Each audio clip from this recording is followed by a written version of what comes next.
Well, welcome back, everybody. We're down here in the shop, in the garage, on a rather windy and pretty cool afternoon.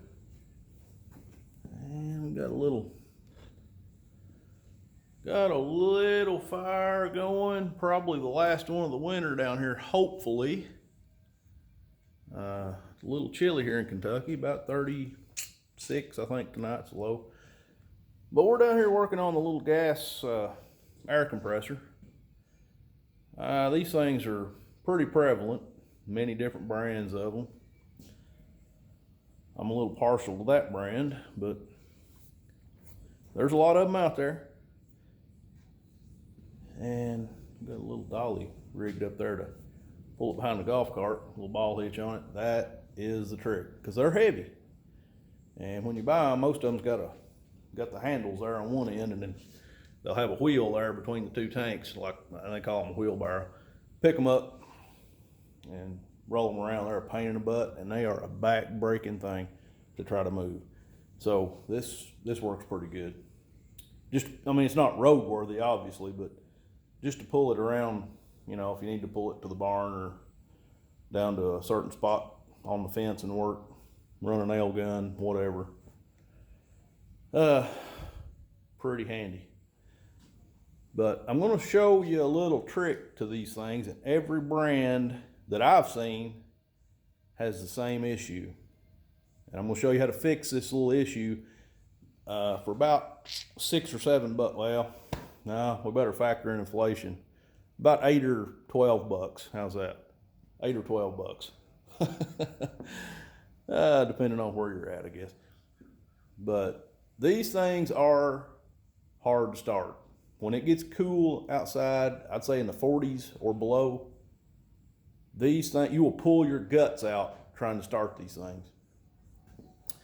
And the reason for that is, every time you pull that rope on that engine, you're building pressure because this pump's spinning. And you're building air pressure right here. And they all have this little ball poppet right here. And that's got a spring in it and a stainless steel ball in the back of it. And you have to overcome that spring pressure in order to let any air vent out here. You're not going to do that when you're pulling that rope. So every time you pull the rope, you're building pressure, just a little bit more pressure here. So if you pull that thing 5 or 6 times, you could end up having, 60, 80, 70, whatever PSI pressure right here on top of you, and you're pulling that engine against that air pressure.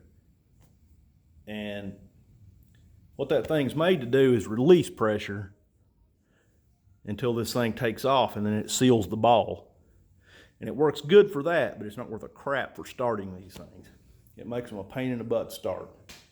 I'm gonna show you how to fix that real easy and real quick. Don't take much, but anyway, that's what we're down here doing today. Oh boy. We really messed that up, huh? Well, let me rephrase that. Somebody really messed that up. You know who you are.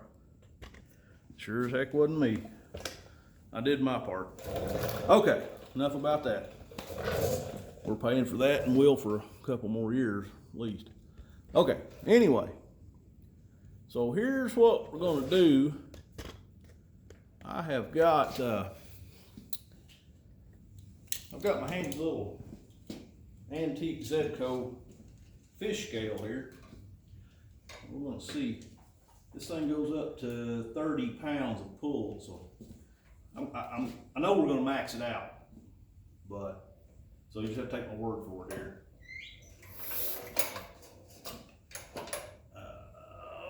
Yeah.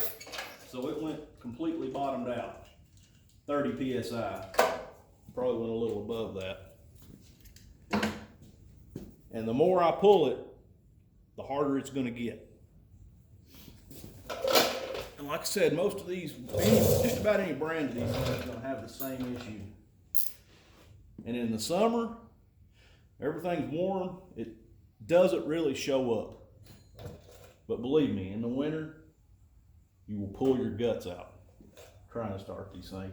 The oil in your compressor's cold and thick, oil in your engine's cold, and your air's more dense, and I'm telling you, you'll pull your guts out. Just take my word for it. You'll see if you have one and do this trick, you'll see the huge difference. I promise. So what we're going to do is take this little ball poppet valve out, and you can see there, I think you can see what we've got. So the pressure comes in behind that ball right there, pushes it out against a seat, and seals off once the pressure gets up to, I think it's about, I want to say 40 pounds, 40 to 60 pounds in there. It's not terribly accurate, but anyway, that's what it does. So when you first get this thing fired up, you're going to hear air blowing out this until your engine gets going good and you get some pressure built up. Then you'll hear it seal off.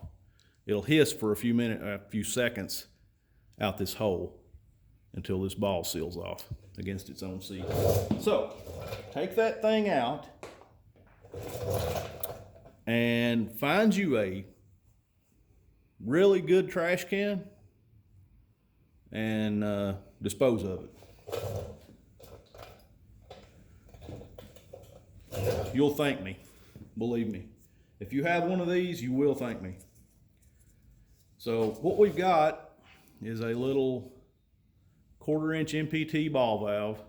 Nothing fancy. It probably came from Lowe's. It's just something I had laying around from another project. Probably out of the plumbing department. But if it'll hold 200 pounds of pressure, you're golden. It will get a little bit of heat right there, but not a whole lot. So what we're going to do with this, and you can see I've used that for something else. What we're going to do is put a little tape, a little Teflon tape. Make sure you wrap it the right way. When you're tightening it up, you should go with the tape. Couple wraps, no big deal. And we're going to thread that puppy right into that port. Just like that.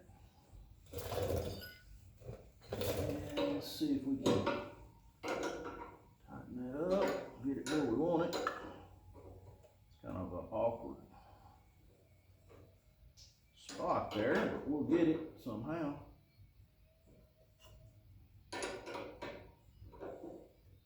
Maybe, I said we would. Kind of weird right there. And I'll tell you what, let me, since we're not really screwing anything into that ball valve, all we want that for is a vent. I'm not going to get on it that hard, but I'm just going to put a pair of pliers right there and get it where I want it.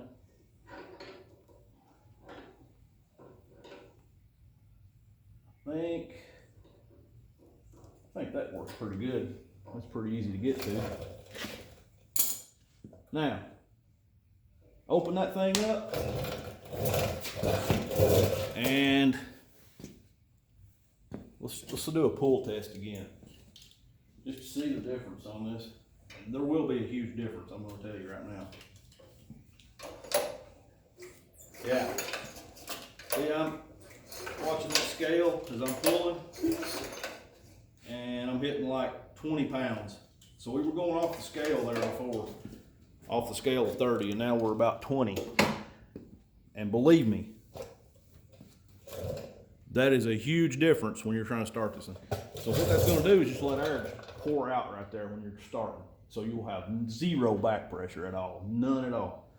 Now, once you get it started, get your engine warmed up, get your choke turned off, just reach down here, turn that valve off. Then you start building air in your tanks. Easy peasy. And that was probably a $4 valve, and now it's probably 10 or 12. So, I mean, still, that's pretty cheap, let's be honest. That's pretty cheap to fix this problem. And it is a problem. And if you're wondering what that noise is, it's me rolling around on my little stool there. Sorry about that. But easy fix, guys. Easy fix. And makes this a much better tool, in my opinion.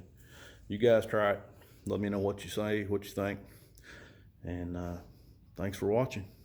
Kentucky Stat out.